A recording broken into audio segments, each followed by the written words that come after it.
Bom dia, queridos. Graça e paz. Tudo bem com vocês? Que privilégio temos de estarmos aqui, mais um domingo, dia do Senhor. Sempre lembramos que numa manhã de domingo como essa, Cristo ressuscitou dentre os mortos e mudou para sempre como as coisas são. Amém? Glória a Deus. Eu quero de antemão pedir que você erga-se no seu lugar, tome as suas Bíblias, por favor.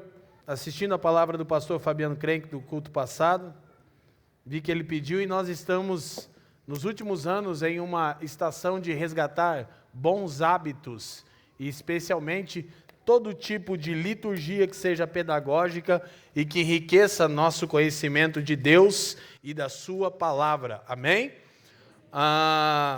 Vamos ler o texto bíblico antes de falarmos a respeito da nossa série, que já temos a projeção. Damos início hoje à série intitulada O Poder de Deus, exposições em Romanos capítulo 1 a 8, ok? Eu gostaria que você então abrisse, Carta de Paulo aos Romanos capítulo 1, nós vamos ler os 7 primeiros versículos e estamos fazendo isso em reverência à palavra de Deus. Vou ler na NVI, a escritura diz: Paulo, servo de Cristo Jesus, chamado para ser apóstolo, separado para o evangelho de Deus, o qual foi prometido por ele de antemão por meio dos seus profetas nas escrituras sagradas, acerca de seu filho, que como homem era descendente de Davi e mediante o Espírito de santidade foi declarado Filho de Deus com poder pela ressurreição dentre os mortos, Jesus Cristo, nosso Senhor. Por meio dele e por causa do seu nome, recebemos graça e apostolado para chamar dentre todas as nações um povo para a obediência que vem pela fé. E vocês também estão entre os chamados para pertencerem a Jesus Cristo. A todos os que estáis em Roma ou Curitiba, são amados de Deus e chamados para serem santos. A vocês, graça e paz da parte de Deus, nosso Pai, e do Senhor Jesus Cristo. Essa é a porção da palavra de Deus para nós nessa manhã, amém? Curve sua cabeça, oremos. Pai, te damos graças uma vez mais nessa manhã. Elevamos o nome de Cristo acima de qualquer outro nome. E, Senhor, unidos com as Escrituras, declaramos que Cristo é o Senhor absoluto sobre todas as esferas, criada e não criada, de maneira que o seu reino se estende amplamente. Nós te pedimos nessa manhã, Pai, que você nos presenteie com o espírito de sabedoria e de revelação, iluminando os olhos do nosso entendimento, a fim de que possamos compreender a real esperança da nossa vocação. Te pedimos ainda, Pai, que você faça cessar as muitas distrações e inquietações da nossa alma, a fim de que possamos absorver toda a instrução do seu Espírito, mediante sua palavra lida, orada, pregada e confessada nessa manhã, e que nada aqui se perca, Pai, mas tudo seja para a glória do teu nome, pelos interesses do seu Filho, por meio do seu Espírito e para o bem de todo mundo. Nós oramos e todos aqueles que creem digam amém. Pode tomar seu lugar, querido. Então hoje, damos início à série de exposições. Vamos nessa primeira etapa caminhar até o fim do ano, conhecendo e aprofundando nossa compreensão do texto de Paulo aos Romanos, em especial do capítulo 1 ao capítulo 8, ok? Nós, há 5 anos atrás, viabilizamos uma série de exposições de todo o livro de Romanos. Foram 26 sermões que estão registrados em todas as plataformas de áudio e vídeo da família dos que creem, e eu te encorajo a revisitar aqueles sermões. Eu fui dar uma olhada essa semana, fiquei feliz porque não há nenhum erro, mas também fiquei desafiado em enriquecer ainda mais a igreja, e eu sei que essa é a tarefa de todos os presbíteros e pastores que vão fazer uso do púlpito, e como me lembrei de como fomos edificados e desafiados por essa epístola. Quem lembra e quem pode compartilhar disso comigo aqui, amém?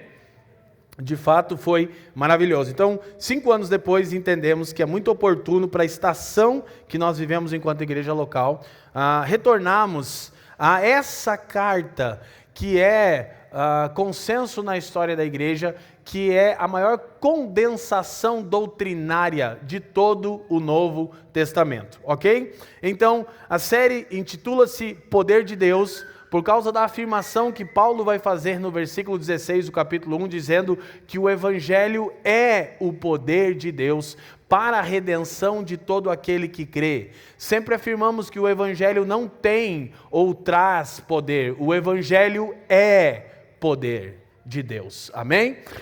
E o nosso tema nessa manhã é o Evangelho de Deus. Vamos dizer juntos? Então, nós lemos o texto bíblico e depois vamos retornar a ele, mas antes eu quero, numa breve introdução, posicionar vocês do contexto histórico, data, ok, tema, motivo e o gênero dessa tão importante carta.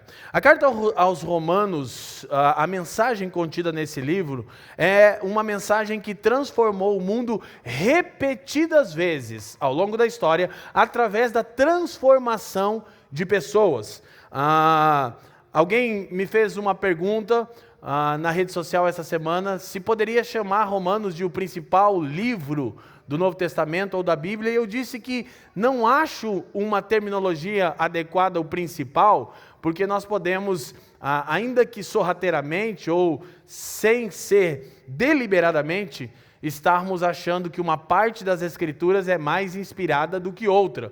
E eu fiz a pergunta a esse irmão e disse para ele, seja sincero para mim, você considera Levítico tão importante quanto Romanos? E se a resposta sincera no seu coração for não, você não entendeu o que é a palavra de Deus ainda. Levítico é tão importante quanto Romanos. Amém?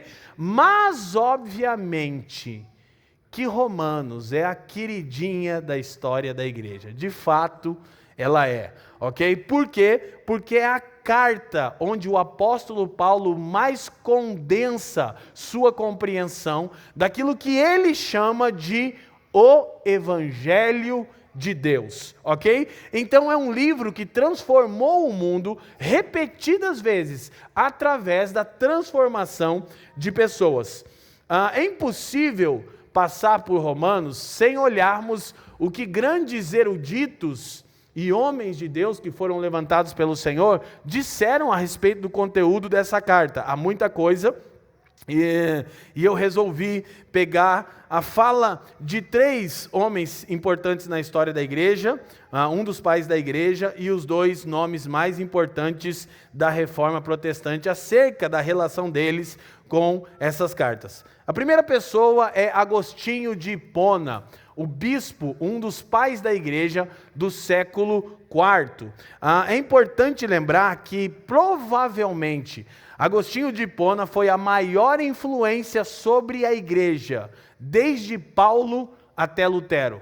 É um consenso na academia cristã que nenhum homem influenciou tanto o cristianismo quanto esse pai da igreja do IV século, bispo na região de Hipona. Também ele é considerado um dos maiores filósofos de toda a história. E a influência da filosofia de Agostinho de Hipona não está restrito ao meio cristão. Todos aqueles que estudam filosofia, eles necessariamente, obrigatoriamente, precisam passar pela obra de Agostinho de Hipona. Por exemplo, a célebre frase que é dita como se houvesse sido mencionada por René Descartes, penso, logo existo. Não é dele, é um roubo. Essa frase foi dita por Agostinho de Hipona. René Descartes roubou essa frase. E qualquer estudioso sério de filosofia vai te comprovar isso, ok? E todo mundo sabe da importância de René Descartes para a história e também dos seus problemas. Nosso assunto aqui é o bispo de Hipona. Agostinho de Hipona disse o seguinte, falando sobre Romanos: torcia-me e contorcia-me em minhas cadeias. Ele está falando da condição dele antes de compreender o Evangelho. Um dia, de repente, Após ouvir uma pregação, ouvi uma voz que dizia-me: pegue e leia, pegue e leia. Peguei então o livro do apóstolo, isto é, Romanos, abri-o e o li em silêncio. A primeira passagem com que meus olhos se depararam. De imediato, fui invadido por um alívio que desfez toda a minha ansiedade e preencheu todo o meu coração. Todas as sombras da dúvida foram dissipadas. E assim Deus trouxe à fé o homem que bem pode ter sido a maior influência do cristianismo, um dos maiores filósofos da história, desde Paulo até Lutero. E há muitas obras desse autor. Mencionado Lutero, provavelmente, juntamente com Calvino, são as 3 sentenças que veremos aqui apenas nessa introdução, é uma das maiores influências da história do cristianismo, especialmente protestante. Quando você olha para a história do monge Lutero, ele procurava conhecer a vontade de Deus, mas em alguns dos seus registros, Lutero disse que estava nutrindo em seu coração um ódio para com Deus. E por quê? Porque ele entendia que Deus exigia algo que ele não podia fazer, e quando ele fracassava, Deus o punia por aquilo que ele não podia fazer. Ou seja, Lutero diz que estava nutrindo um ódio contra Deus, por perceber que as exigências de Deus são inalcançáveis para um homem pecador como ele, e ainda, além disso, todas as vezes que ele se deparava com o fato de não ser capaz de cumprir a justiça de Deus, ele ainda recebia punição por causa disso. Então ele diz que por muito tempo nutriu esse ódio, até que leu Romanos capítulo 1:17, que diz que a justiça de Deus se revela no Evangelho, de fé em fé, como está escrito: o justo viverá da fé. Ok? E Lutero, mencionando esse dia, diz o seguinte: labutei diligentemente para compreender as palavras de Paulo, mas a expressão justiça de Deus me impedia. Porque eu a interpretava com o sentido daquela justiça, por meio da qual Deus é justo e age justamente ao punir o pecador. Até que compreendi que a justiça,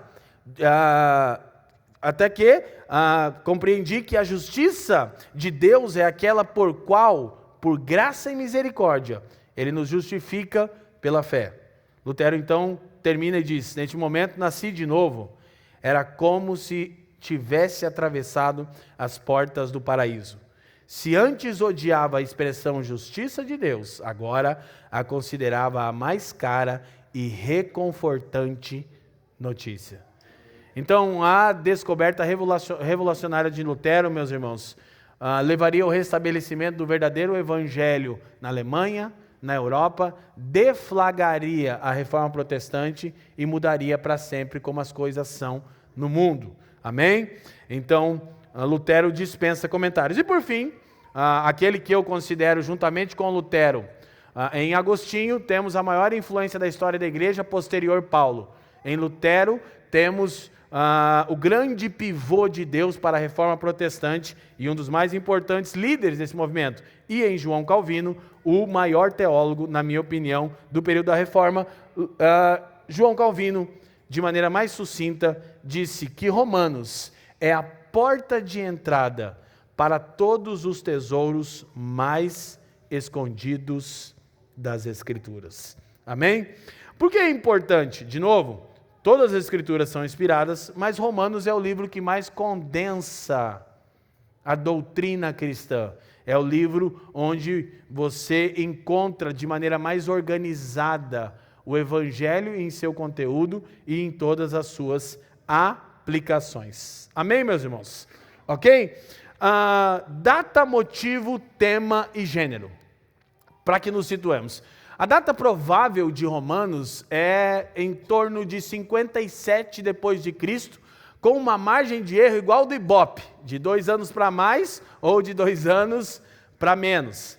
É tão interessante quando você estuda esses dados que parecem não ter assim muito valia, mas quando você consegue criar a linha do tempo do Novo Testamento, ouça, É maravilhoso você entender como as coisas estão se desdobrando.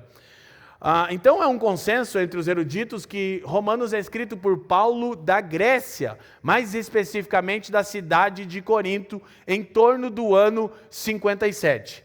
Paulo vai mencionar uma série de pessoas no capítulo 16 de Romanos, 25 indivíduos, uma igreja nos lares, 2 famílias, mas Paulo nunca havia estado em Roma, ok? E a pergunta é, prestem atenção, como Paulo conhecia alguns membros da igreja de Roma? E a resposta é que provavelmente, após uma ordem do imperador Cláudio para que os judeus todos deixassem Roma, ele encontra e conhece algumas pessoas que ele vai mencionar, Febe, Gaio, que hospeda ele, Áquila e Priscila, que viviam em Roma, que provavelmente foram o grupo que plantou a igreja de Roma, ok? Mas então que Paulo vai se situando e conhecendo essas pessoas. Então ele escreve, provavelmente, da cidade de Corinto, 57 a.C., bem quando ele está lidando com a igreja de Corinto, né? E é muito interessante. E a gente vai entender algumas coisas aqui. A igreja de Roma, que é uma igreja muito importante, ela provavelmente foi fundada a partir do Pentecostes. Você lembra que em Atos 2 diz que haviam homens de todas as nações debaixo do céu, ouviram o evangelho por intermédio da pregação apostólica de Pedro, ao Espírito cair sobre os discípulos, e eles voltam para suas nações e cidades, falando das maravilhas de Deus no mundo. Nunca é demais relembrar que o tema de Deus no mundo é o evangelho. Deus é monotemático. O assunto de Deus no mundo é o evangelho. Então, se o assunto de Deus no mundo é o evangelho, qual deve ser o assunto do seu povo? O evangelho. Ok? Então, provavelmente, pessoas que nasceram de novo foram regeneradas mediante a pregação de Pedro na descida do Espírito em Atos 2, plantam a igreja de Roma. E Paulo está escrevendo sem conhecer esses irmãos. Uma outra coisa que é assunto do pregador da semana que vem, é que Paulo diz estar orando pelos romanos constantemente. Sabe que isso é maravilhoso? Quantas vezes você gasta tempo em oração por pessoas que você não conhece, mas que estão em Cristo? Paulo orava com frequência pela igreja de Roma, por entender, primeiro, que eles eram membros da família de Deus, portanto, seus irmãos, e segundo, que era uma igreja numa região muito estratégica do mundo. E ele então gasta tempo orando por eles. A data aproximada, 57 depois de Cristo. O motivo pelo qual Paulo escreve a carta aos Romanos, isso é bem discutido, porque Romanos tem vários propósitos, mas os vários propósitos têm um denominador comum: a situação missionária de Paulo.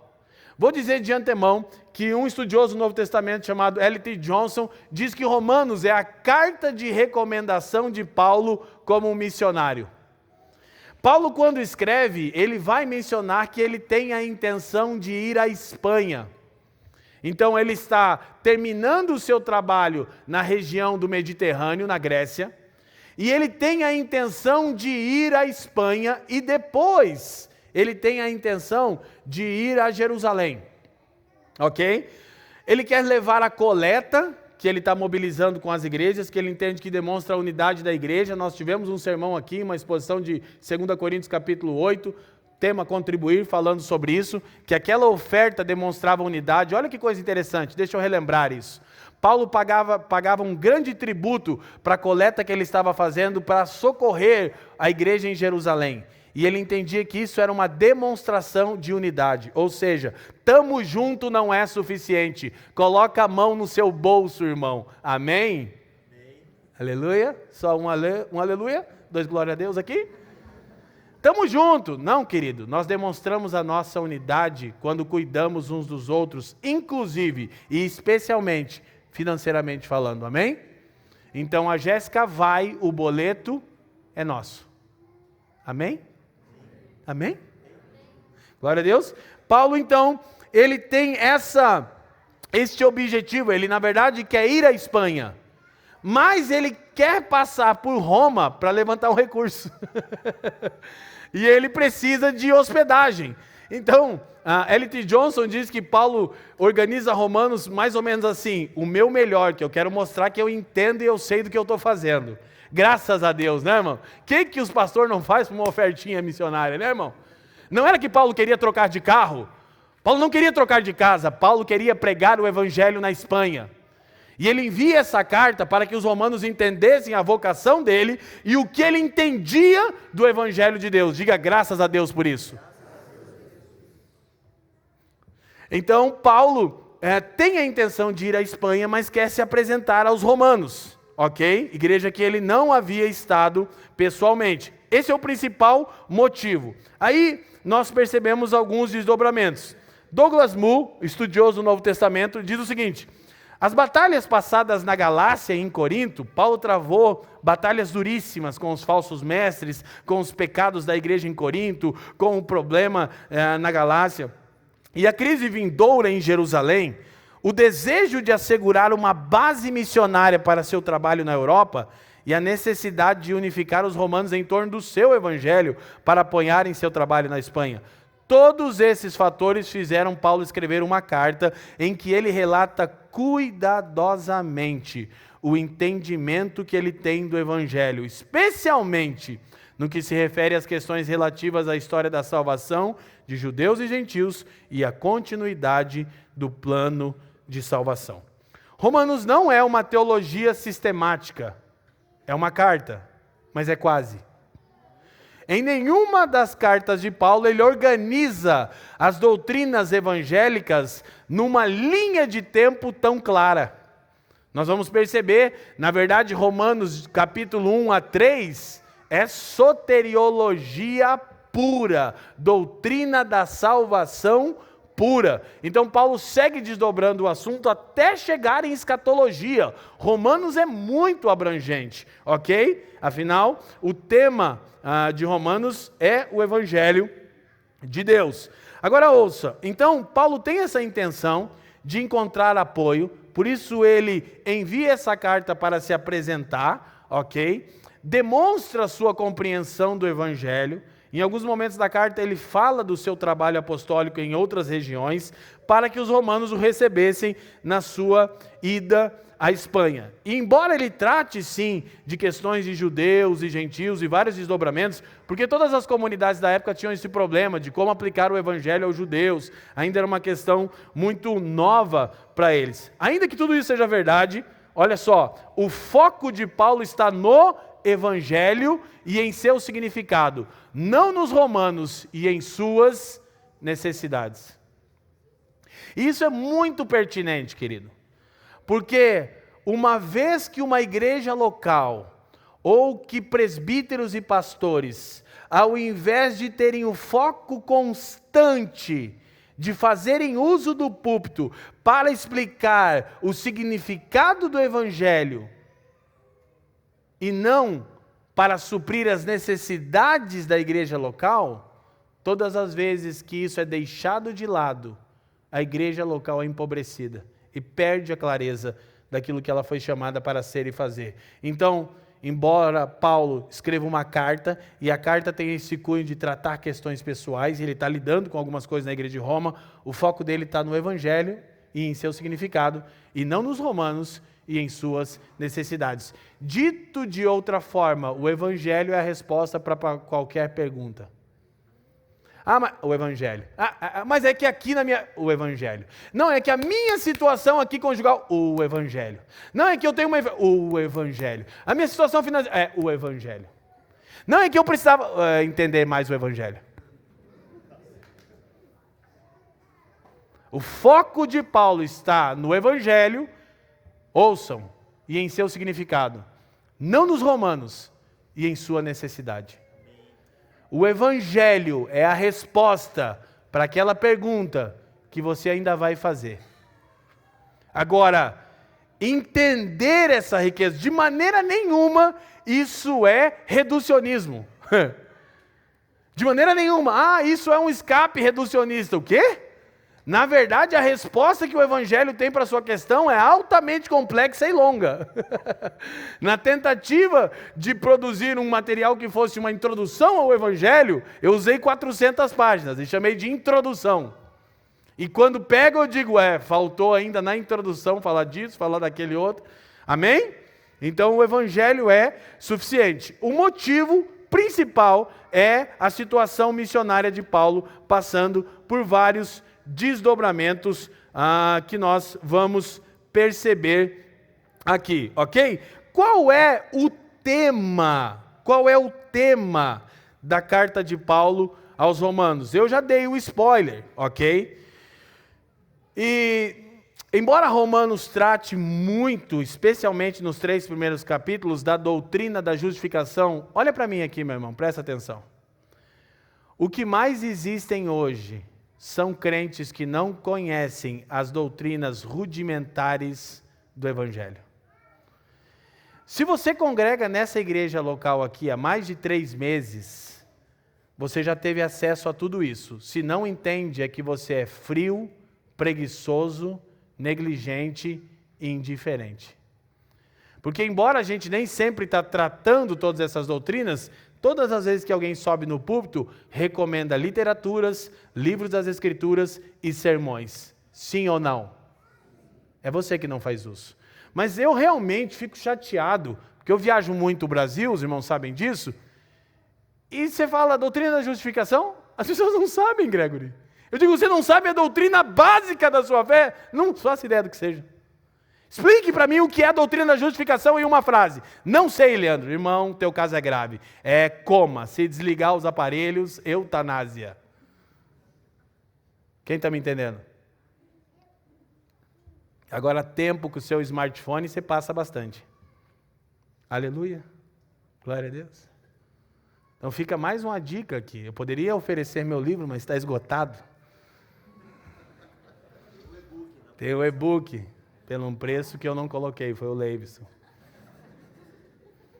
Mas Bases da Fé Cristã, do Wayne Grudem, mais mastigado impossível, ok? Mas eu vou tratar um pouco dessa doutrina, mas quero chamar a atenção para isso. Por quê? Porque muitos eruditos afirmam que a doutrina da justificação pela fé é o tema central de Romanos. Mas, embora seja um tema muito central na carta, ele talvez não seja o tema principal. E aí essa discussão é um pouco mais complexa. Por quê? Porque quando a gente olha para a epístola toda, e minha tarefa aqui nessa introdução é um pouquinho disso, vamos perceber que há tantos outros temas, ok? Olha só. Novamente Douglas Moo afirma, muitos afirmam que a justificação pela fé é o tema central de Romanos. No entanto, há coisas demais em Romanos que não podem, sem distorção, ser incluídas na categoria de justificação. Olha só, um dos assuntos em Romanos, a certeza e a esperança do cristão. Por exemplo, Romanos capítulo 8, meu querido, olhe para mim, é um dos textos onde há mais consolo para você em tempos de angústia, tribulação e aflição. Romanos capítulo 8 é maravilhoso. Romanos capítulo 8 tem 3 sentenças maravilhosas. A primeira sentença é, não há condenação para aqueles que estão em Cristo. A última sentença é, não há possibilidade de que eles sejam separados de Deus, aqueles que estão em Cristo. A sentença do meio do capítulo é, todos aqueles que são filhos de Deus, são a habitação do seu Espírito e são guiados em todas as situações por seu bendito Espírito Santo. Nossa, é um texto maravilhoso. Fala da esperança que o cristão tem. Um segundo tema muito importante em Romanos é a liberdade do pecado e da lei. Nós não somos mais escravos do pecado. A gente vai chegar lá. A gente vai chegar lá. Mas temos eu não consigo. Que não consegue, querido? Ninguém nunca disse que você vence o pecado a partir do seu desempenho. Se você permanece no pecado constante, querido, a questão não é que você não tem força suficiente. A questão é que você ainda não compreendeu o Evangelho de Deus. E você deveria se empenhar em oração com a palavra de Deus para que o Evangelho fosse internalizado em você. Porque a parte da Bíblia que funciona em sua vida, meu irmão, é aquela que você entende. Amém? Isso é revelação à luz das Escrituras que sempre oramos aqui. Revelação não é quando você tem uma informação que ninguém tinha. Revelação é quando você acessa aquilo que Deus já realizou em Cristo Jesus ao seu favor e para a glória do seu nome. Isso é alguém, tive revelação sobre um assunto, eu agora acesso, eu agora desfruto daquilo que Deus fez. Quem me entende, diga amém. Então, um outro tema é o propósito de Deus para Israel. Romanos capítulo 9 a 11, meu irmão. Pensa em 3 capítulos difíceis. Cada fase da minha vida eu estou crendo em alguma coisa. Todas coisas de Deus, da Bíblia, amém? Mas cada hora, assim, eu estou dando graças a Deus que a gente só vai até Romanos 8. Que esses capítulos sempre caem para mim, né? Se você é amilenista, pré-milenista, pós-milenista, eu cada hora sou uma coisa. Quem está me entendendo, diga aleluia. Capítulo complexo, tem uma discussão ali maravilhosa da eleição, essa eu nunca mudo. Glória a Deus. Então, gente, olha só. Outro tema é a vida de obediência resultante da fé. Tema central. Escute, dito de outra maneira, o Evangelho só exige aquilo que ele doa. Repete isso comigo. O Evangelho só exige aquilo que ele doa. A obediência exigida por Deus é um fruto do Evangelho.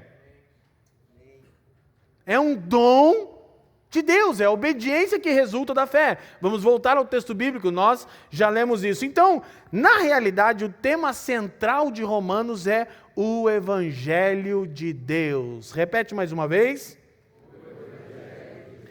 E nós precisaríamos de um tema tão amplo quanto este para incluir os diversos temas em Romanos.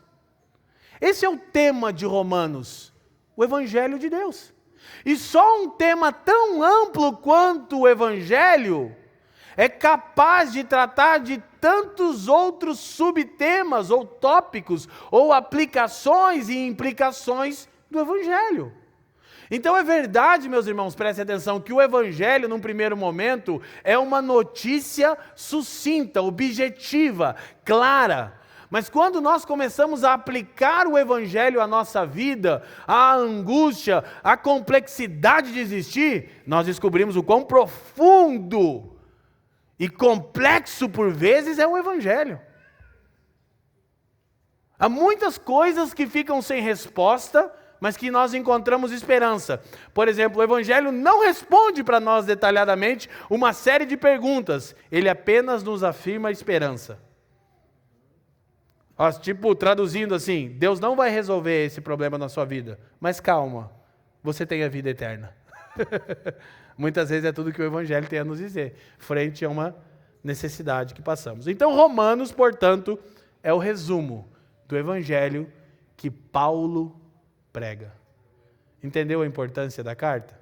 Então, o tema é isso. Claro que a palavra justiça, que é muito importante, vai aparecer pelo menos 27 vezes na carta. Presta atenção, para que a gente guarde isso. Justificação, olha só, em 2 aspectos. Primeiro, justificação é doutrina. Que doutrina? É a doutrina que trata do modo pelo qual o homem pode alcançar um estado aceitável diante de Deus. Querida, a doutrina da justificação é central, porque sem ela não temos esperança. Porque a narrativa do Evangelho, como ouvimos aqui nessa manhã, por intermédio da liturgia, e ouvimos todos os domingos, é que nós pecamos e nos rebelamos contra Deus e nos tornamos justamente o alvo da sua ira. E se não acontecer alguma coisa, nós seremos completamente destruídos por Deus. Porque o autor de Hebreus diz em 10:31 que horrível coisa é cair nas mãos do Deus vivo. Então nós precisamos entender a doutrina da justificação, ela é central para a nossa saúde mental e para o nosso futuro, irmão, diga aleluia. Então justificação é a primeira doutrina, qual? A que trata do modo pelo qual o homem pode alcançar um estado aceitável diante de Deus, ok? Segundo, justificação é também o ato. Qual ato? O ato pelo qual Deus declara justo uma pessoa que coloca a sua fé em Jesus Cristo como seu Salvador e substituto. Então é essencial entendermos que por intermédio dessa verdade, chamada de doutrina da justificação encontrada em Romanos, Deus declara justo, aceitável diante de si, todo aquele que coloca sua fé e esperança em Jesus Cristo como seu Salvador e substituto. Porque Cristo se tornou o alvo para que eu e você fôssemos salvos da ira de Deus. Então o Evangelho está trabalhando essas verdades e Paulo trabalha sim isso de maneira muito intensa nessa carta, ok? Guarda isso no seu coração, irmão. É central entender a doutrina da justificação. Porque sabe, justificação só é possível por meio de obras. Amém? Por quê? Porque nós nos tornamos o alvo da ira de Deus por meio de obras de desobediência. Então justificação não é uma coisa meramente conceitual ou assim, Deus disse que o homem ia morrer se ele desobedecesse e comesse o fruto proibido. Depois Deus pensou melhor e falou, aquele dia eu acordei mal-humorado, estava estressado, as coisas deram errada no reino aqui. Aí eu falei, se você comer do fruto que eu te ordenei que não comesse, você vai morrer. Mas eu pensei bem e olhei para você é tão bonzinho. Deus não é um pai como você, meu irmão, uma mãe como você, que promete, olha, se você desobedecer, você vai. Aí chega na hora, você amolece. Quem está me entendendo? Não, Deus é justo e precisa punir o pecado. Então é essencial entendermos uma coisa. Diga comigo, justificação só é possível por meio de obras. A questão é, das suas ou a de Cristo? A justificação só é possível por meio de obras. A questão é, você confia que é por meio das suas obras ou a obra de Cristo? Porque tem alguns irmãos que acreditam que é por meio das suas obras. E eu acho lindo quando as pessoas conhecem minha história pregressa de drogadição e dizem, nossa, que testemunho lindo, eu não era tão ruim assim. Aí nós sempre relembramos, né, a célebre frase do saudoso pregador norte-americano Timothy Keller. Não é que você seja ruim, você é pior do que pensa. Então, essa é a definição que nós vamos encontrar aqui. Mas, como Keller continuava e dizia, mais amado do que imagina em Cristo. Amém? Então, para a gente avançar, a justiça divina é justiça recebida, não justiça alcançada. É dom de Deus. Algumas pessoas acreditam que a salvação se dá mais ou menos assim. Eu nunca encontrei alguém que acreditava ser salvo por meio das obras. Eu nunca encontrei isso. Seria bizarro. Eu não encontrei. Mas a maioria das pessoas que eu encontro diz, não, eu fui salvo pela graça, aí eu aceitei Jesus, a expressão já é extremamente complicada, né? Eu aceitei Jesus, é ruim demais, né? Como se Jesus precisasse ser aceito por você ou por alguém. E aí o cara pensa, tudo bem, eu não fui salvo pelas minhas obras, eu fui salvo pela graça. Mas agora, para me manter salvo, eu tenho que fazer por merecer. É justificação pelas obras também. Se a nossa salvação dependesse do nosso desempenho, não permaneceríamos salvos por uma hora. Se a sua e a minha salvação dependesse de nosso desempenho, não permaneceríamos salvos por uma hora sequer. Ok? Mas a gente vai chegar na doutrina da santificação. Calma. Estou na introdução da carta. Então, o tema central é o Evangelho de Deus. Por fim, o gênero, ok? Para que eu possa começar a pregar. Digam aleluia. Sabe aquela coisa de carro a álcool, irmão? Vai esquentando. Lembra, vocês tinham? Meu pai tinha um Passat que quando ligava no inverno, na garagem. Lembra, mãe? Meu Deus, ficava um cheiro de álcool na casa, cara. Então daí só pode andar quando esquenta. Eu estou esquentando aqui, irmãos. Então, o gênero de Romanos, né, o gênero literário, presta atenção, é também muito discutido. Porque Romanos não pode se encaixar em nenhum gênero literário apenas. Ok? Primeiro, Romanos é uma carta. E por ser uma carta, ele trata de questões pessoais. Amém? Só que Romanos não é uma carta comum. Romanos é uma carta tratado. É uma carta onde Paulo está se apresentando, tratando de questões concernentes à igreja de Roma, tratando das suas intenções missionais, mas ele aproveita para expor a sua compreensão do evangelho. E Paulo estava inspirado quando fez isso.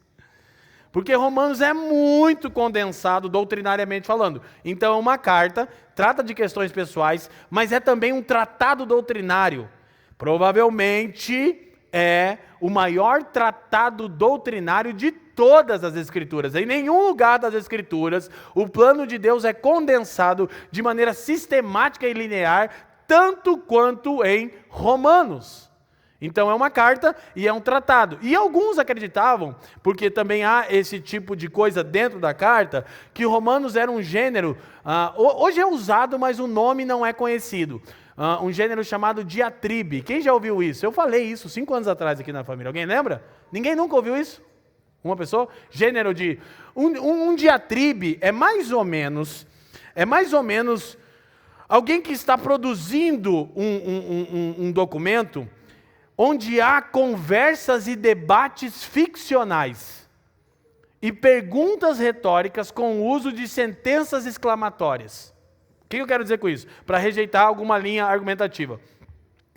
Por exemplo, lá em Romanos 9, isso aqui fica de lição de casa para você, quando Paulo fala da doutrina da eleição, aquela doutrina que deixa todo mundo de cabelo em pé, Paulo diz assim, os gêmeos nem eram nascidos, Jacó e Esaú, Romanos 9, 14 em diante. Ele diz, e Deus disse, amei Jacó, ouça, odiei Esaú. Presta atenção, os gêmeos ainda não eram nascidos. Eu amei Jacó e odiei Esaú.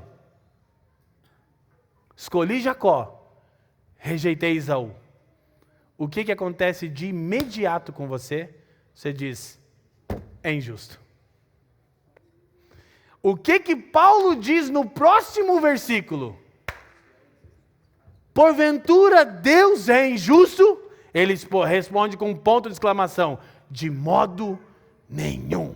Diatribe. Ninguém perguntou para Paulo, ele não conhecia os romanos. Aí eu me dei conta que a minha vida é um diatribe eterno. Quem me conhece sabe disso. Tipo, eu estou em constante discussão ficcional com alguém. Que absurdo! Tem dia que eu levanto assim numa unção de diatribe e falo, hoje eu quero pegar essa galera. Quem? Não é ninguém, é uma persona. Quem está me entendendo? Então, é uma maneira de escrever onde há conversas e debates ficcionais. Perguntas retóricas com respostas óbvias e sentenças exclamatórias que rejeitam o próprio questionamento levantado. Paulo é lindo. Deus escolhe quem ele... Aí ele ainda diz assim, para que fique preservado o propósito da eleição. Não depende de quem quer ou de quem corre, mas de Deus usar misericórdia. Tipo, ele está dizendo assim, cala a boca, é isso mesmo que você entendeu. Ah, diatribe, olha aí. Ministério diatribe dos que creem. Quem está me entendendo? Então, Romanos é tanto um tratado, quanto uma carta pessoal, quanto uma diatribe.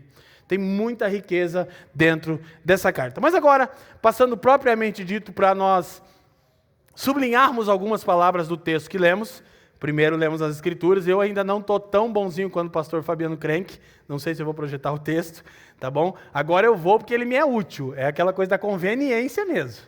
Só vou projetar porque é importante, é útil para mim fazer isso aqui agora. Para que a gente possa se voltar para o texto que nós lemos. Aqui, carta tratado diatribe. Lemos Romanos capítulo 1. Paulo, servo de Cristo Jesus, chamado para ser apóstolo, separado para o evangelho de Deus. Preste atenção nas palavras que estão sublinhadas, que nós vamos discorrer algumas sentenças sobre elas. Naturalmente, não de maneira exaustiva. Há 3 termos que Paulo usa que denota exclusividade: servo, apóstolo, separado. Repete comigo. Então isso é essencial para você ter em mente a visão que Paulo tinha de si mesmo enquanto ministro do Evangelho. Primeira coisa que Paulo tem a dizer, ouçam: eu sou escravo de Cristo. Escravo não reivindica direito algum, meu irmão. Como os cristãos do nosso tempo precisam resgatar, olhem para mim, a compreensão do que significa sermos escravos do Cristo de Deus. Porque grande parte da nossa inquietação seria solucionada ao nos sujeitarmos ao fato de que somos escravos do Senhor mais justo, bondoso e misericordioso de toda a história, mas ainda assim escravos, sem direitos e tão somente com deveres. Contudo, herdeiros. É complexo, entende? O Evangelho não resolve a coisa. Ah, você é só filho. Não, você não é só filho, você é escravo. Você deve obediência radical, plena, integral a Cristo. Amém? Conduzir a nossa vida com essa perspectiva de que somos escravos de Cristo. Um exemplo, o uso da gola clerical, estabelecido por um pastor escocês, representava a coleira de escravos. Ok? Eu sempre disse, muitas vezes no Brasil e aqui, que no púlpito eu não tenho amigos e nem parentes. Eu tenho um Senhor a quem eu vou dar conta. Quem está me entendendo? Daí uso, eu já achava chique, belo, pedagógico e agora vou usar. Sabe por quê? Porque não uma, não 2, não 10, não 20. Eu termino um sermão, minha esposa entra no carro e diz, pegou pesado. Eu digo, fora das Escrituras? Não, zero conversa. O dia que eu sair das Escrituras, por favor, meu amor, me chame a atenção e diga, você está enlouquecendo. Enquanto eu permanecer nas Escrituras, zero comentários. Com a minha esposa, aproveito que ela não está aqui hoje. Não contem para ela. Quem está me entendendo, sabe por quê? Porque no desempenho do meu ministério, olha para mim, eu sou escravo de Cristo. Eu a trato dessa maneira no dia a dia? Naturalmente não. Porque se eu fizesse, eu nem estava apto a ser um pastor. Quem está me entendendo, diga amém. Só que vocês são muito moles. Ai, que grosso! Escravo de Cristo. Entendeu? No que tange aos interesses do Senhor. Não quero a opinião de ninguém. Glória a Deus. Aí nos outros assuntos, quem que vocês acham que manda lá em casa de verdade? Todo marido aqui sabe. Amém? Só que a gente é um bando de mole. Por que eu usei a explicação com a Fran? Porque eu quero que você entenda o teor do que eu estou falando. Escravo não tem direito. Ele fala a palavra de Deus. Amém? Glória a Deus. Então, a metáfora segue e ele diz apóstolo. Ou seja, eu sou um emissário, eu sou arauto de uma mensagem, sou escravo de um soberano, e a minha função no reino deste soberano é anunciar a vitória do meu rei. Então, do que eu trato, do que eu converso, qual é o meu tema? A vitória do rei. Quem está me entendendo? É o tema do meu soberano, é portanto o tema de um apóstolo. E é importante entender, claro, Paulo é um apóstolo, e não existem mais apóstolos nos nossos dias, amém? Eles falaram a palavra de Deus, apóstolo bom é apóstolo morto, os do Novo Testamento, diga glória a Deus. Frase emprestada do Alborguete, mas aí é só para quem é raiz, contextualizada para o meio cristão reformado. Ok? Mas toda a igreja é apostólica. Amém? Então a mensagem central nossa qual é? O Evangelho. E aí eu queria gastar mais tempo nisso, mas aí eu vou ficar só no versículo 1. Eu fui ver a série do ano passado, aconteceu isso, né, Fafa? E eu jurei para mim mesmo que hoje não vai acontecer. Eu fui para a introdução e era só uma introdução, daí foi 1, 2, 3, virou 4 domingos a introdução. E agora com um culto só, irmão, saiu medo, cara. Então, olha só. Diga comigo, servo, apóstolo, separado. Tem alguma dúvida de a quem Paulo deve fidelidade exclusiva? Fui separado para esse serviço. Ok? E aí ele diz tudo isso. É um servo, um apóstolo separado para o Evangelho de Deus. Agora ouça. A maioria de vocês sabe e deve relembrar, no meu livro Evangelho Completo, trabalhei amplamente isso. No primeiro século, se o imperador em campo de batalha distante conquistasse grande vitória, que lhe assegurasse paz e estabelecesse a sua autoridade, ele enviaria apóstolos, arautos, emissários, incumbidos de anunciar sua vitória, paz e prosperidade. Diga comigo, vitória, paz e prosperidade. Então daí o termo apóstolo, não é um termo criado pela igreja cristã, tampouco pelo Cristo. Os apóstolos eram os arautos dos reis que obtiveram vitória no campo de batalha.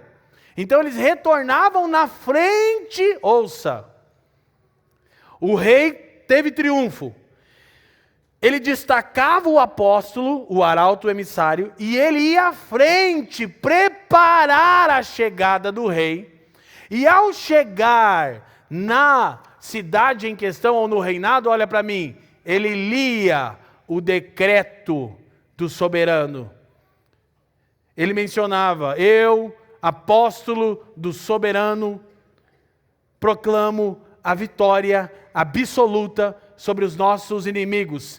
Paz e prosperidade sejam sobre o nosso império. Ele vem. Aí o que acontecia com a cidade? A expectativa começava a crescer. Nosso rei soberano vitorioso, que nos dá paz e prosperidade, breve chegará. E Cristo está usando isso para o seu reinado. Mas é interessante entender em qual lugar estava essa igreja aqui. Em Roma. Querido, o versículo 1 era acusação suficiente para Paulo ser preso, condenado e morto. O primeiro versículo de Romanos custou a cabeça do apóstolo Paulo. Porque é uma mensagem, olha para mim, de cunho social e político também. Eu vou me antecipar. Paulo está dizendo, abandonem as vãs ideologias e ilusões. Só há um soberano. Sua vitória é eterna. Submetam ao seu domínio, pois ele breve virá. Isso é evangelho. Ok? Então, aí aplicado em todos os sentidos, mas também a nós, algumas pessoas acreditam que o evangelho, ouçam, é uma cartilha de como proceder para ser salvo. Ou para manter-se salvo, ou para receber bênção, conquista, vitória financeira, o bezerro de ouro dos evangélicos da atualidade. Não, querido, o evangelho é antes de qualquer coisa, o anúncio de uma conquista. Leiam comigo, evangelho é o anúncio de uma conquista. Isso significa evangelium em grego. Não depende de ninguém. O evangelho é em primeira instância o anúncio. O rei soberano venceu. Gente, você quer mais encorajamento? Você quer mais segurança do que o evangelho? Em dias onde o mundo sucumbe, em dias onde guerras estouram, a cada dia uma nova guerra, um novo conflito, uma nova demanda política, nós podemos nos lembrar que o Evangelho é, antes de qualquer coisa, o anúncio de que o soberano de Deus venceu. Isso é muito reconfortante.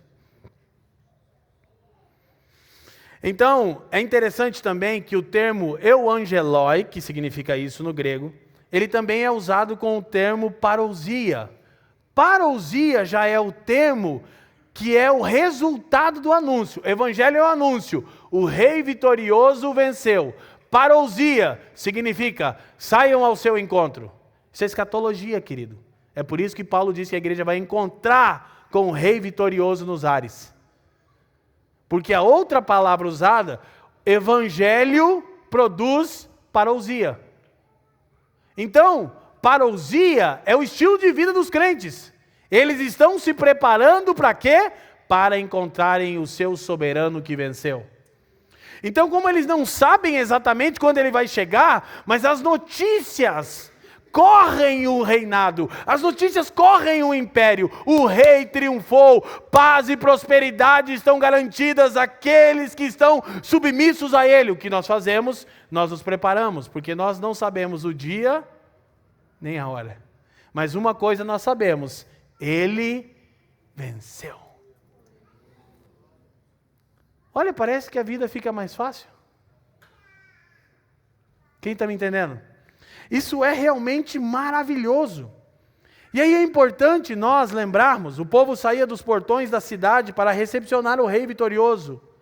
Evangelho precisa gerar um estilo de vida escatológico. Pessoas que todos os dias estão com a mente em uma coisa: meu Senhor breve vem, que Ele me ache fiel. Então, o Evangelho é de Deus. E a gente vai ver algumas aplicações. Mas a primeira, não temos liberdade para remodelá-lo em nenhum aspecto. Olha só, uma citação extraída do meu livro, onde eu disse: ninguém tem autonomia para adaptar a mensagem, seja para torná-la mais atraente e menos ofensiva, ou mais ofensiva e menos atraente. O Evangelho, leiam bem alto, é de Deus. Então, por vezes nós fazemos o seguinte: nós adaptamos a mensagem a fim de que ela soe mais atraente e menos ofensiva. Como nós fazemos isso? Quando nós diluímos a santidade da mensagem e as exigências do Senhor que comprou para si, ouçam, escravos, não co-diretores. Você não é CEO do reino de Deus, você é escravo, irmão. Aleluia. Que tem irmão se achando aí co-diretor da empresa. Que parte que você não entendeu o que significa ser escravo?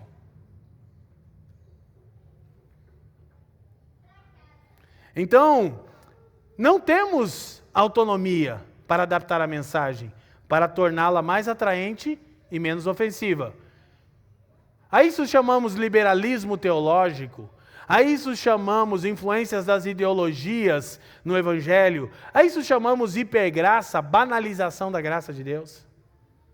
Não, querido. Mas também não temos autonomia para tornarmos a mensagem mais ofensiva e menos atraente.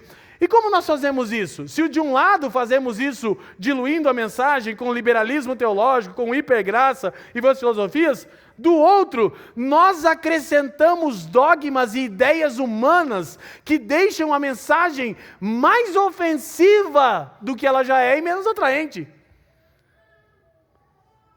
Tanto é que a discussão do evangélico médio no Brasil é: pode isso? Pode aquilo? Porque tudo que eles escutam no púlpito não é um anúncio de uma conquista, é o que pode e o que não pode. A pessoa me manda uma pergunta: pastor, posso tomar vinho? Eu digo: quem tem filho barbado é gato. Eu sou pai do Benjamin. No caso, ele não pode, porque tem 12 anos. Ah, mas pode fazer tatuagem? Pode, eu vou fazer uma tatuagem em você. Vem aqui, irmão.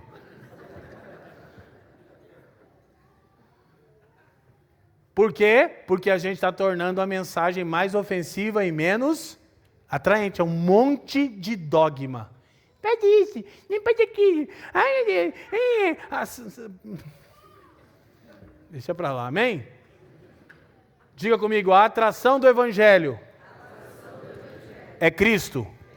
A ofensa do Evangelho é a cruz. O Evangelho tem a medida ideal de atração e a dose certa de ofensa. Quem está me entendendo, diga amém. Estamos apenas no primeiro versículo, mas vamos correr. Então, olha só, Evangelho de Deus, primeira coisa, pertence a Deus. É a sua proclamação de vitória. Segunda coisa, Evangelho de Deus, ouça, vem de Deus. É sua auto-revelação. Terceira coisa, Evangelho de Deus é sobre Deus. O conteúdo da mensagem é o Deus encarnado. Diga comigo, pertence a Deus. É sua proclamação de vitória. Vem de Deus. É sua auto-revelação. É sobre Deus. O Deus encarnado é o conteúdo da mensagem. Então, quando Paulo diz que o Evangelho é de Deus, ele está dizendo, pertence a Deus, vem de Deus, é sobre Deus. É interessante entender, pertence a Deus sua proclamação de vitória, vem de Deus sua autorrevelação, querido. Pastor Fabiano Crenque sempre diz que não há frase mais tola do que a pergunta, quem é Deus para você? Não tem para você, tem quem é Deus. Não tem um Deus à sua imagem e semelhança. Não tem um Deus, é que eu sinto que Deus assim é para mim. Ninguém está perguntando a sua opinião. O Evangelho vem de Deus, ou seja, é sua autorrevelação. E ele se dá a conhecer na pessoa do seu Filho. E Cristo é tanto a atração, quanto sua cruz é a ofensa da mensagem. Cristo tanto convida homens e mulheres como eu e você, pecadores imundos, como nos chama a viver uma vida crucificada. Quem está me entendendo, diga amém. Então ele também é sobre Deus, como a gente vai trabalhar esse ponto daqui a pouco. Vamos lá. Vamos avançar, que a gente vai conseguir sem se estender muito. Verso 2, o qual foi prometido por ele de antemão. Olha a palavra sublinhada. Por meio dos seus profetas, nas Escrituras sagradas. Primeira coisa, gente, o Evangelho é antigo. Diga amém. Ele é o tema central das Escrituras. Essa era a mensagem dos profetas, assim como dos apóstolos. Os profetas na primeira aliança, apóstolos na nova aliança, são os arautos do Evangelho. Você sabe o que é proto-evangelho? É a primeira ocorrência do Evangelho nas Escrituras. Onde está, meu irmão? Cita o texto para mim. Glória a Deus. Gênesis 3:15. É o primeiro anúncio do Evangelho. Em Gálatas 3:8, Paulo diz que Deus anunciou o Evangelho a Abraão. Sabe quando Deus diz, em ti serão benditas todas as famílias da terra? Sabe o que Paulo chama isso? Evangelho. Deus disse a Abraão que por meio do descendente dele, as famílias que Deus elegeu seriam abençoadas. Diga amém. O Evangelho é uma coisa antiga, está por todas as Escrituras, ok? Ele é a mensagem dos profetas, como é dos apóstolos, ok? E é encontrado nas Escrituras. Olha só, ao Evangelho segundo Allan Kardec. Ao Evangelho segundo não sei... Querido, o Evangelho é encontrado nas Escrituras sagradas e ponto final. Não tem outro Evangelho. Porque se houver outro Evangelho, maldito seja quem prega e quem acredita. Digam amém. Verso 3, olha só. Acerca de seu filho, que como homem era descendente de Davi. Gente, coisa essencial. O conteúdo do Evangelho é Cristo. Entende? Eu disse no começo e repito, o Evangelho é a resposta para qualquer pergunta que você ainda venha a fazer. Porque o conteúdo do Evangelho é o Deus encarnado. O Evangelho, estou procurando aqui uma palavra para mim. Tem, já vamos chegar em Romanos 3. Tem bastante palavras para você ali. Víboras, cobras, homicidas, imorais, desonestos, mentirosos. Tem bastante coisa na Bíblia sobre você. Amém? E sobre mim. O Evangelho é acerca do seu filho. Presta atenção. Deixa eu te falar uma coisa. Como nós precisamos resgatar cultos dominicais, onde não tenhamos pressa de ouvir exposição do Evangelho. Porque a maioria de nós gastou anos da sua vida ouvindo lorota. Anos e mais anos ouvindo falácia. Nós precisamos ouvir acerca do Filho de Deus. Amém? Então o Evangelho é acerca de Cristo. É uma proclamação da sua natureza, autoridade e missão. Repete comigo. O Evangelho é uma proclamação acerca de Cristo. Sua natureza, autoridade e missão. Daí o pregador norte-americano reformado John Piper ter escrito um livro que chama Deus é o Evangelho. Porque essa foi uma conclusão que eu cheguei escrevendo meu livro sem saber que o Piper tinha esse tema. Quanto mais eu tentava definir o Evangelho com os meus pastores, mais eu chegava a uma conclusão. Por fim, o Evangelho é Deus. A grande e boa notícia do Evangelho é Deus encarnou. Sua natureza, autoridade e missão. E aqui nós encontramos de novo, meus irmãos, todas as respostas para as nossas angústias.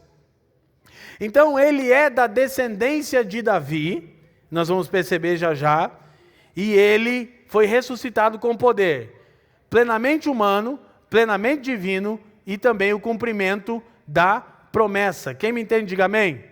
Vamos avançar. Verso 4, e que mediante o Espírito de Santidade foi declarado, leiam comigo família, Filho de Deus, com poder, pela, palavra sublinhada, ressurreição dentre os mortos. Jesus Cristo, nosso Senhor. Querido, aqui Paulo deu a última sentença sobre o Império Romano. Ouçam, para que possamos avançar. Primeira coisa, ele é o filho de Davi, Deus encarnado, plenamente humano. Mas ele é o Filho de Deus, plenamente divino. Ele é o cumprimento de tudo aquilo que foi prometido aos patriarcas. Ele é a descendência de Davi, o herdeiro legal do trono. Quem me entende, diga amém. Mas ele é mais do que isso. Ele, pelo poder do Espírito e pela ressurreição dos mortos, ele se tornou nosso Senhor. Ouça, isso é maravilhoso, porque aqui eu quero endereçar o fim do nosso sermão. Mas na saudação de Paulo, que parece ser só uma saudação, todas as ilusões e todas as ideologias estão ruindo. Por quê? Porque ele está escrevendo aos romanos. Ele está escrevendo a um povo que outrora tinha esperança em César. Outrora tinha esperança na política. Essa semana eu assisti o debate na CNN do Trump e do Biden. Gente, eu achava que é só o Brasil que estava virado num circo. Mas descobri que os Estados Unidos está num nível de loucura e de idiotice assustador.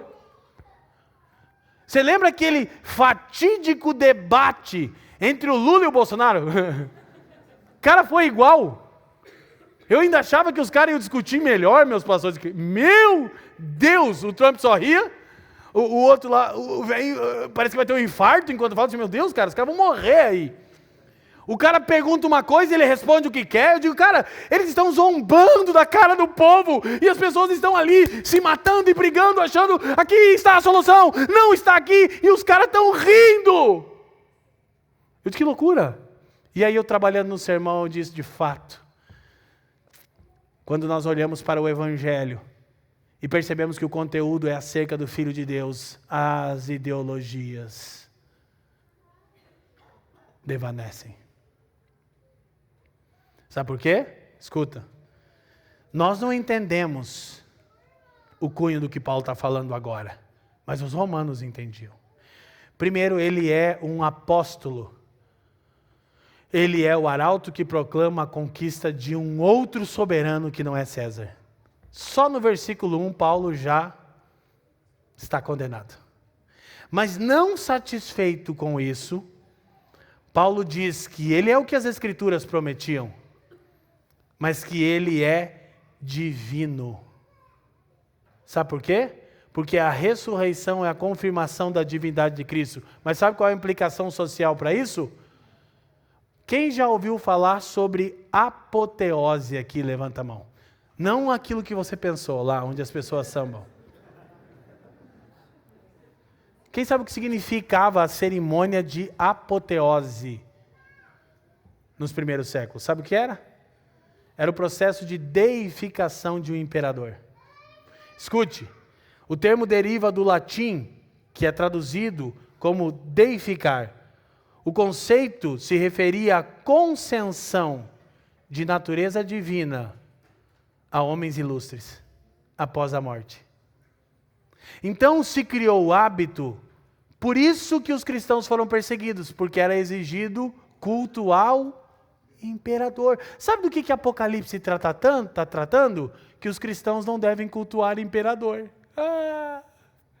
Se não deve cultuar o imperador, que dirá o Bolsonaro, né? O Lula, o Trump, o Biden. Que o César ainda tinha pompa, né? O César ainda mandava em alguma coisa, né, irmão? Quem está me entendendo?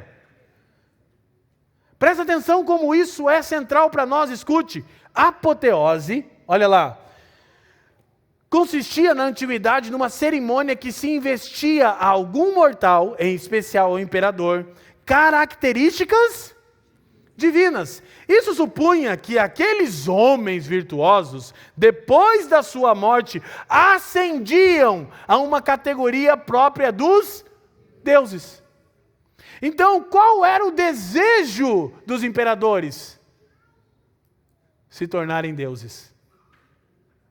Qual o desejo dos políticos dessa era? Serem a esperança dos homens. Mas sabe o que Paulo diz? César não é divino. Cristo é. E aí se ele não está, Paulo não está satisfeito, é como eu amo isso. É como eu. Não, eu vou pregar mais um pouco ainda. Eu não entendi, eu tenho que confrontar mais os ídolos políticos dessa era. Eu tenho que humilhá-los, eu tenho que expô-los frente à majestade de Jesus. Não. Ele é nosso Senhor, grego Kurios, título que César reivindicava para si. Cara, a saudação dessa carta custou a vida do apóstolo Paulo. E a gente lida com isso de maneira superficial, negligente. O evangelho para os primeiros cristãos não era como é para nós. Foi o profeta A.W. Tozer que disse: nós somos profetas, não diplomatas. Nossa mensagem é um ultimato, não uma sugestão de acordo.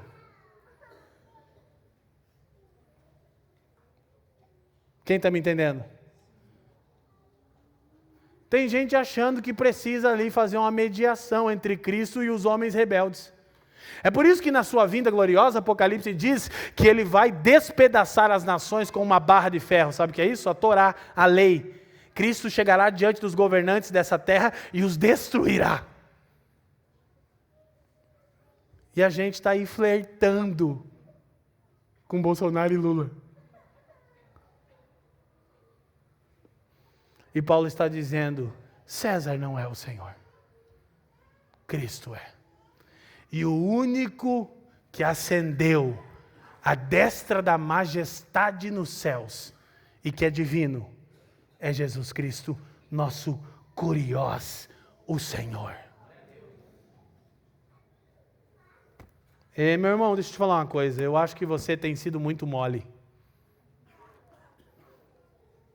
em se enxergar como um emissário, como uma emissária do reino de Deus. Então, precisamos ter isso em mente. Maravilhoso. O que César usurpa, Cristo ostenta.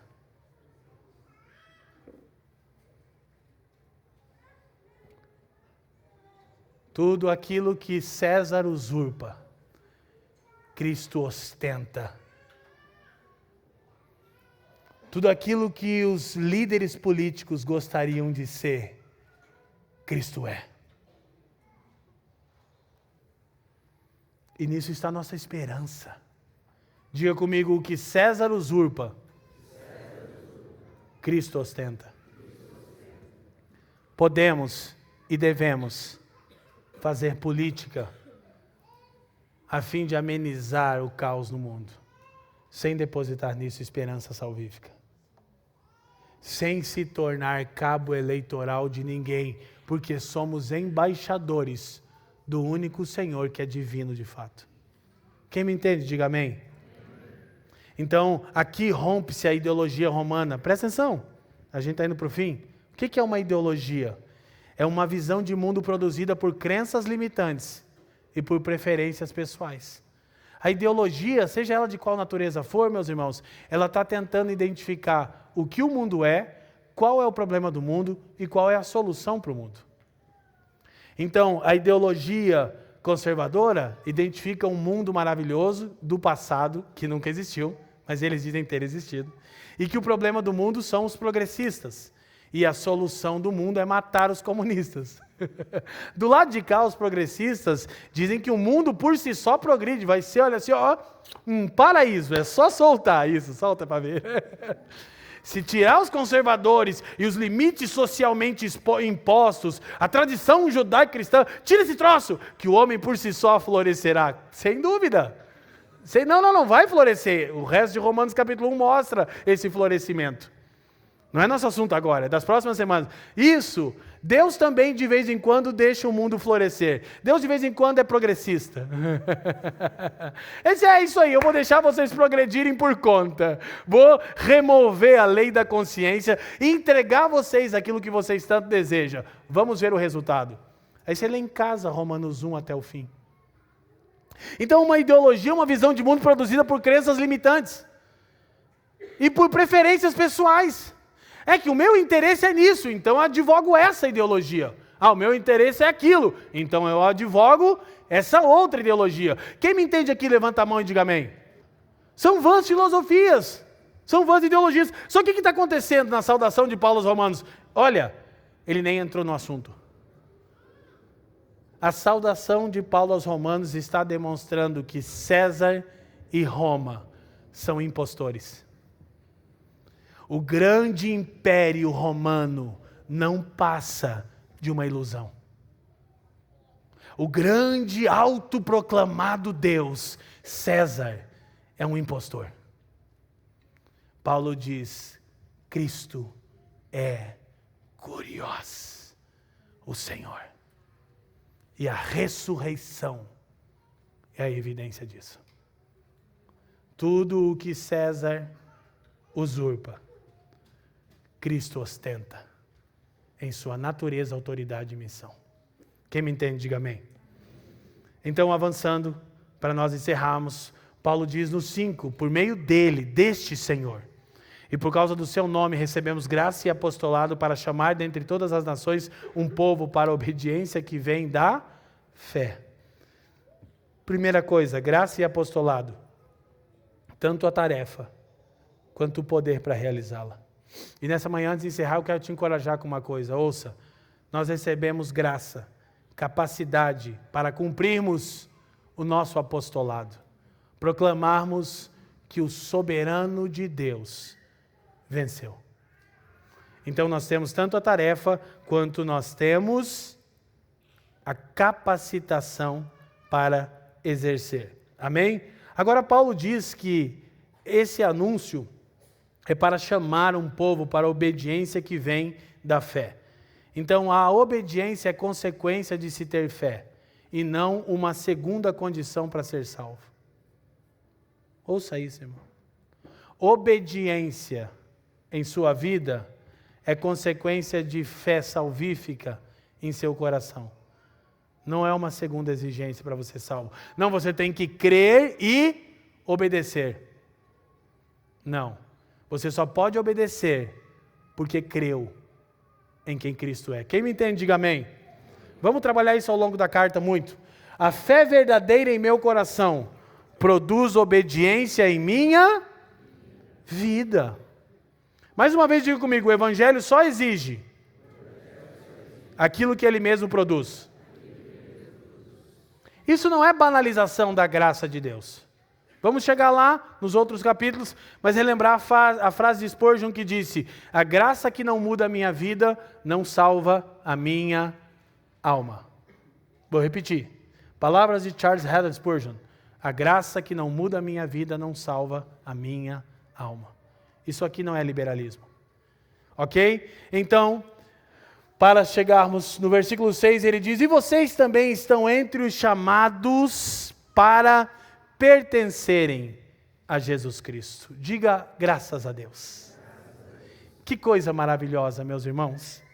Que coisa maravilhosa. Olha o que o Evangelho nos diz e nós vamos terminar. Nós pertencemos em Cristo, como nós sempre lemos aqui, na vida e na morte. Gente, olha para mim, Paulo está desconstruindo as vãs ilusões, os impostores.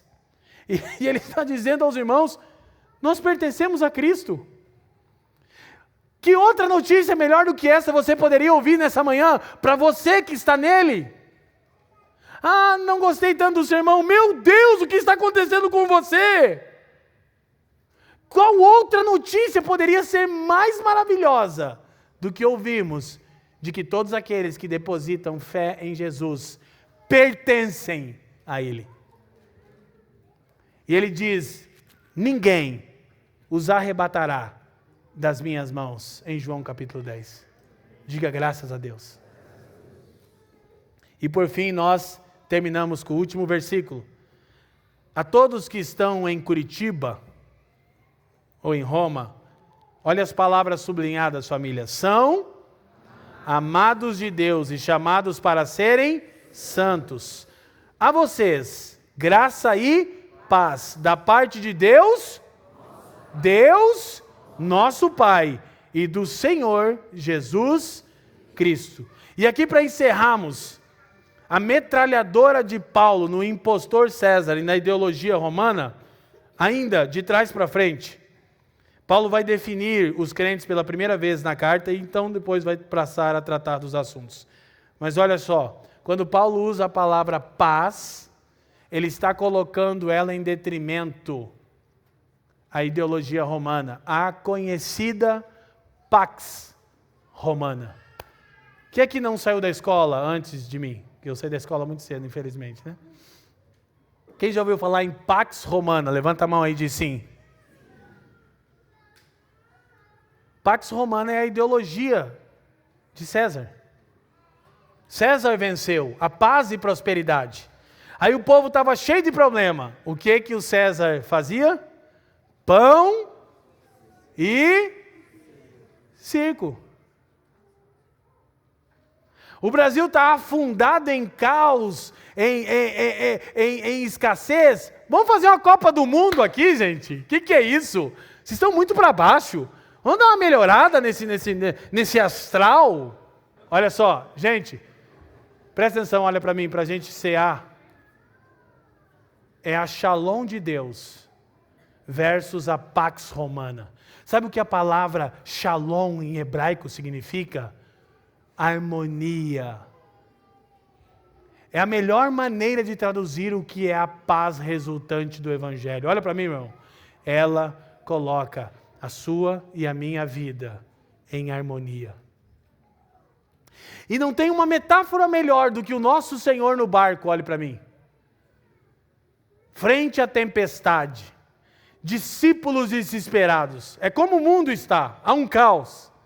Mas ele desfruta da shalom divina. O mundo externo está como uma tempestade, ou não? Mas aqueles que esperam em Cristo, não em César, têm perfeita harmonia. Os discípulos, mestre, acorda! Não te importa que pereçamos! O Senhor diz, homens, que vos falta fé salvífica. Homens de pequena fé. Vai na popa do barco e diz, Shalom. E tudo se harmoniza. Sabe o quê? É demonstrando o resultado do Evangelho. Em você, em mim e naqueles que esperam no verdadeiro Senhor divino. Não nos falsos senhores dessa geração. Quem me entende, diga amém. Nós não esperamos a Pax Romana. Nós não medimos paz por entretenimento. Nós medimos paz por saber que a ira de Deus foi aplacada. E agora temos paz com Ele e uns com os outros. Amém? E por fim, então, Paulo define, eu quero chamar o time de música aqui, para celebrarmos a mesa do Senhor hoje. Quem me entende, diga amém. Queridos, olha para mim aqui, enquanto o pessoal vem. As Escrituras são tão profundas e tão coerentes, presta atenção, e tão atuais. Diga comigo, profundas. Vamos lá, diga, as Escrituras são profundas, coerentes e atuais. Gente, a gente poderia passar o restante da tarde vendo as implicações do que numa carta é só a saudação. Sabe qual é o meu desafio? É que eu fico diminuindo o meu esboço, que eu falo, nossa, eu tinha que falar disso, não vai dar tempo. Mas isso aqui, eu tenho que escolher de tão rica que é a palavra de Deus. Agora, meu irmão, eu quero insistir, nós temos insistido isso com vocês aqui. Você não vai encontrar libertação plena dessa ansiedade maluca que você tem vivido, senão aos pés de Cristo, com sua palavra aberta. Gente, deixa eu falar uma coisa para vocês. Eu dei a boa notícia, Cristo é o Senhor. Eu vou dar a má notícia, as coisas vão piorar. Se você achou muito desgastante, por exemplo, já que é o tema, se você achou muito desgastante o pleito eleitoral passado, se prepare, nada é tão ruim que não possa piorar. O mundo sucumbe ao caos. Mas sempre dizemos aqui, isso aqui é uma mensagem de fatalismo? Jamais. Nem os piores dias do mundo ofuscarão os melhores dias da igreja. É verdade que o joio, que representa os filhos do maligno, vão alcançar a sua plenitude. Mas o trigo também vai. A coisa mais radical que você vai poder fazer, e a coisa mais subversiva, olha para mim, e revolucionária nos próximos anos, é você amar a Deus, amar os seus e amar a sua igreja local. A coisa mais revolucionária que muitos irão fazer daqui para frente é se comprometer com uma igreja local, porque na era do hiperindividualismo, isso é altamente revolucionário. As pessoas vão te perguntar, o quê? Agora toda semana você reúne para ouvir a palavra de Deus? O quê? Agora você dispõe do seu tempo, das suas forças e dos seus recursos para a igreja? Nada é tão revolucionário quanto isso em dias como estes. Trabalharmos, olha para mim, na edificação do povo de Jesus. Glória a Deus. Coisa maravilhosa, né?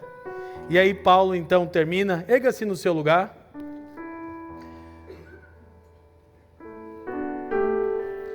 Paulo termina definindo os irmãos.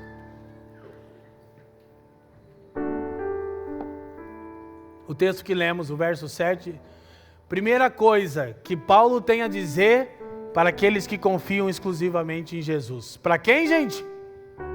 Para quem ele tem a dizer isso? Para os que confiam plenamente em o que eles são. O que eles são? Calma, primeiro.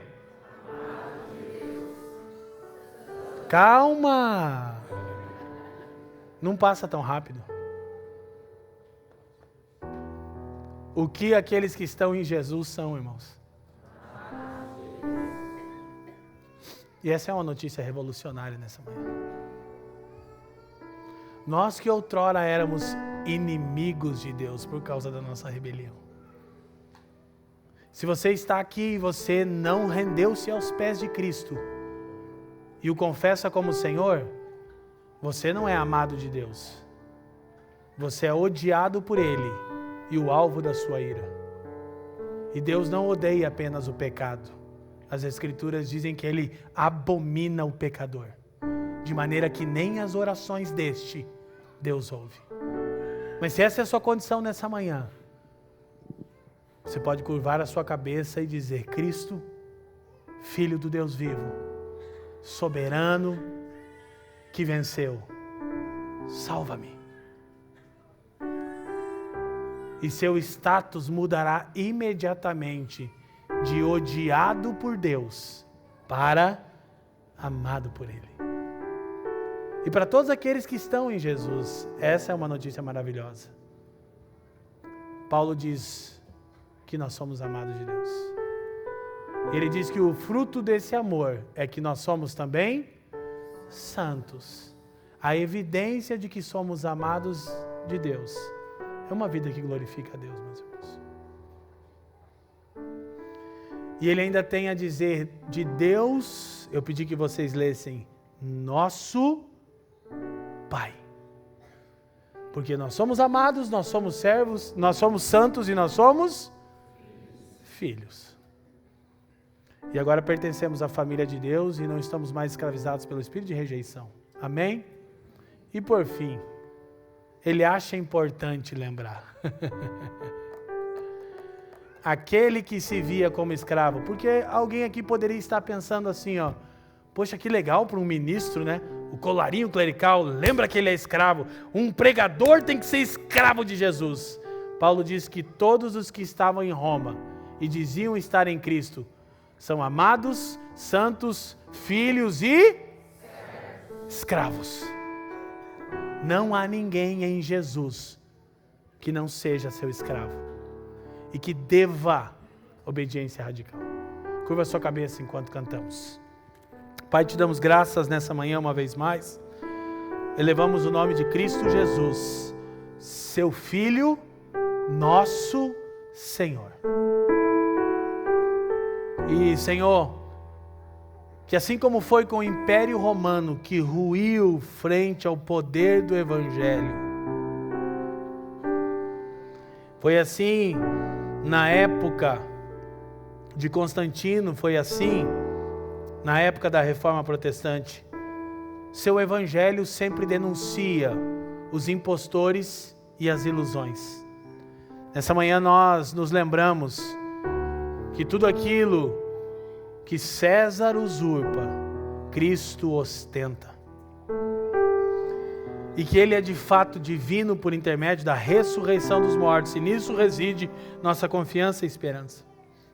Pai, quebranta os nossos corações, a começar pelo meu, a fim de que nos prostremos a Ti. Salva pecadores nessa manhã. E conforta e encoraja aqueles que você chama de amados, santos, filhos e servos. Que seja mais um início de semana, que a sua palavra seja suficiente, coerente e atual para cada um de nós aqui. Eu te peço, Senhor, que pelo poder do Espírito, você aplique essas verdades ao coração dos homens, mulheres, jovens, anciãos e crianças que estão aqui. Não há em mim capacidade retórica para fazê-lo, mas há no seu Espírito poder para transformar todo aquele que crê mediante a pregação do Evangelho. Nós pedimos isso no precioso nome de Jesus.